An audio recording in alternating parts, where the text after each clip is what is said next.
Have you ever crossed paths with someone who seems to understand you better than you understand yourself?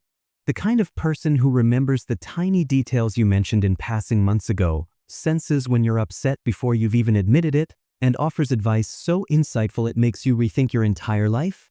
What if I told you that person might be an INFJ, the rarest personality type in the world, and yet, despite their depth, they're often misunderstood?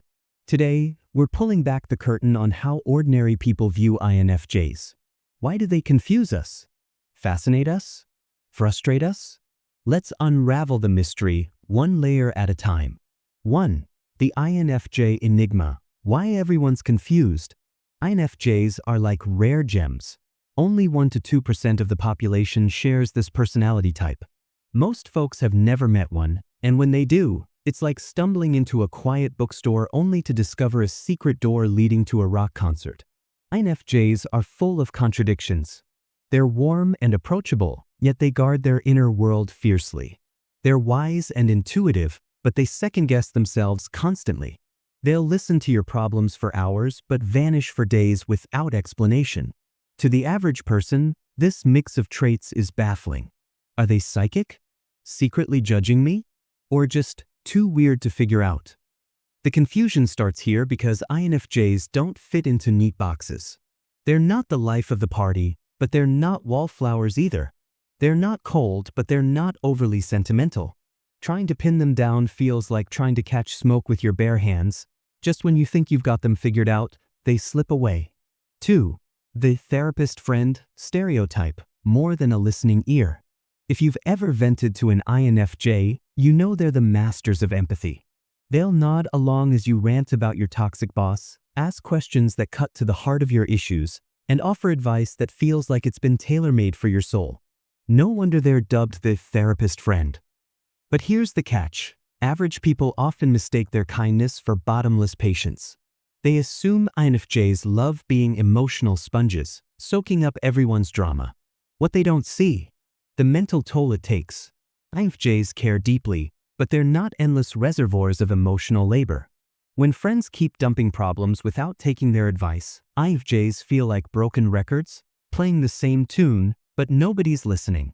They'll smile and nod, but inside they're screaming, "I've told you this 3 times already, when will you hear me?" 3. Why do INFJs disappear? The ghosting paradox. One day, your INFJ buddy is texting you essays about life, love, and the meaning of existence. The next? Crickets. No replies. No social media activity. Just silence. If you're an average person, you might panic. Did I say something wrong? Are they mad at me? Relax. INFJs aren't ghosting you out of spite. They're recharging.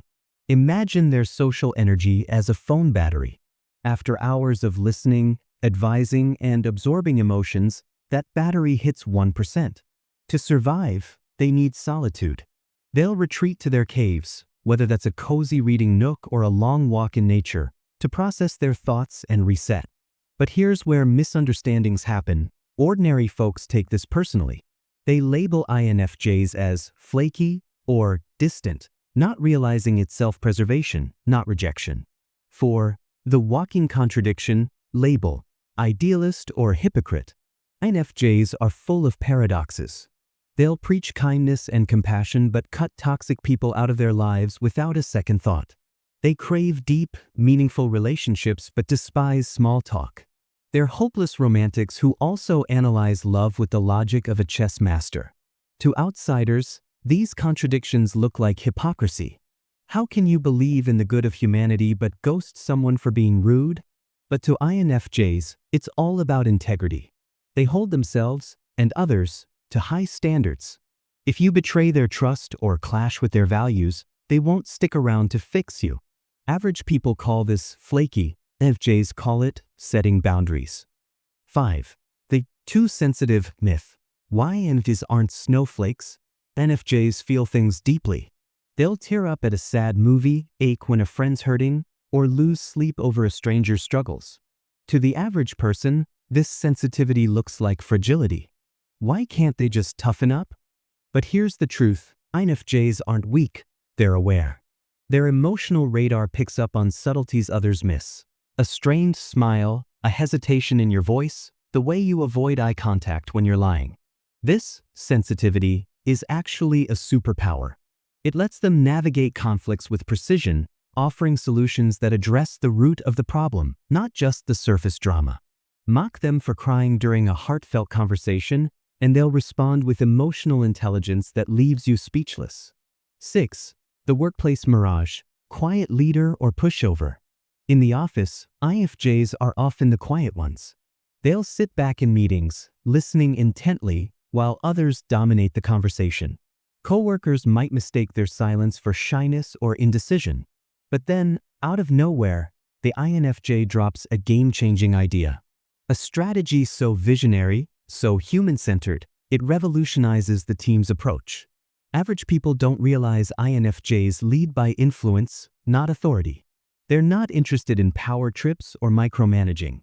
Instead, they read the room like a book, noticing who's burnt out, who's undervalued, and how to fix office politics without starting a war. They're the unsung heroes of workplace harmony. 7. The perfect partner illusion, love bomb or real deal. Dating an INFJ feels like living in a rom-com. They'll surprise you with handwritten letters, remember your childhood pet's name, and plan dates that feel like adventures. They'll ask questions that make you rethink your life goals and listen to your answers like they're sacred. But here's the catch. Their idealism can backfire. INFJs crave soul-deep connections, and if reality doesn't match their dreams, they'll pull away. Partners often mistake this for love bombing, a whirlwind romance that fades fast. But it's not manipulation. INFJs aren't playing games. They're wrestling with their own sky-high expectations. They want a love that's transformative, and if they can't find it, they'd rather be alone. 8. The psychic reputation, intuition or overthinking. INFJs have a knack for predicting outcomes. How did you know my ex would text me tonight? Friends gasp. Cue the rumors. Are you psychic? But there's no magic here, just hyperactive intuition. INFJs are human lie detectors. They notice patterns others miss. The way you fidget when you're hiding something, the tone shift when you're upset, the subtext in your texts. They piece these clues together like detectives, forecasting drama before it happens. Average folks either idolize the skill or dismiss it as paranoia. For INFJs, it's just another Tuesday. 9. The judgy misconception. Observant is not equal to critical. INFJs notice everything. The way you bite your lip when you're nervous. The insecurity behind your bragging. The fact that you're wearing mismatched socks. People often mistake this attention to detail for judgment. Why are they staring? Are they making fun of me? But here's the twist. INFJs aren't critiquing you. They're studying you to see how they can help. That judgy look? They're probably brainstorming how to boost your confidence or wondering if you'd prefer chamomile tea over coffee. They'll judge your actions, like lying or being cruel, but never your soul. 10. The lone wolf dilemma. Snob or survivalist. INFJs love their alone time. They'll skip parties to binge-read novels, wander art galleries solo, or spend hours journaling in cafes. To acquaintances, this looks like snobbery. They think they're too good for us, people whisper. But nothing could be further from the truth. INFJs aren't avoiding you, they're avoiding exhaustion. Socializing drains their energy fast, and they'd rather save it for meaningful one-on-one talks than shallow chit-chat. They'll ditch a crowded bar to help you move apartments or drive you to the airport at 5 a.m. But if you confuse their solitude for arrogance, they'll let you. They'd rather be misunderstood than explain themselves. 11. The crusader complex. Passionate or naive. INFJs have a fire in their hearts for justice. They'll boycott companies for unethical practices, volunteer at shelters every weekend, and argue about climate change until 2 a.m. Bystanders often roll their eyes. Why do they care so much? The world's always been messed up. But INFJs don't see activism as optional. It's a moral duty. Their so-called naivety is really relentless optimism. They believe change is possible even if it's slow.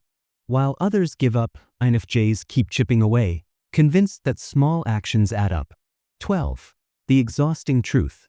Why INFJs burn bridges? When INFJs care, they go all in. They'll remember your birthday, support your dreams, and defend you fiercely. But if you betray them, lie, manipulate, or disrespect their values, they'll cut you off overnight. No drama. No second chances. Just silence. Friends left behind are often shocked. We were cool, right? What did I do? What they don't realize is that INFJs gave them countless chances to change. They suffered in silence, hoping you'd notice their pain. When you didn't, they walked away to protect their peace. Average people call it cruel, INFJs call it survival. 13. The hidden ego, confidence or arrogance. INFJs hate bragging. You'll never hear them boast about their achievements. But their quiet competence speaks volumes. In a crisis, they're the calm in the storm, organizing chaos, soothing tempers, making split-second decisions. Coworkers might mistake this steadiness for arrogance. Who do they think they are? But INFJs aren't cocky, they're self-aware. Their confidence comes from knowing their strengths and flaws.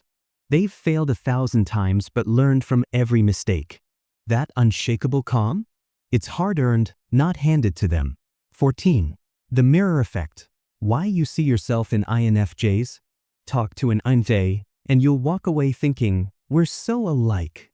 Share your passion for hiking, and they'll light up, swapping trail recommendations. Vent about your job, and they'll mirror your frustration. But here's the secret. They're reflecting you, not revealing them. INFJs adapt to put others at ease. They'll match your energy, validate your feelings, and make you feel seen. But their true self? That's reserved for their innermost circle or their midnight journal entries. Conclusion. So, how do average people see INFJs? As puzzles wrapped in riddles, part sage, part enigma. They confuse us with their contradictions, inspire us with their depth, and frustrate us when they vanish. But beneath the mystic reputation lies a simple truth. INFJs are just humans trying to balance their ideals with reality. They ache for a world that's kinder, love that's truer, and connections that go beyond small talk. Maybe the real question isn't, why are INFJs so weird? But why aren't we all a little more like them?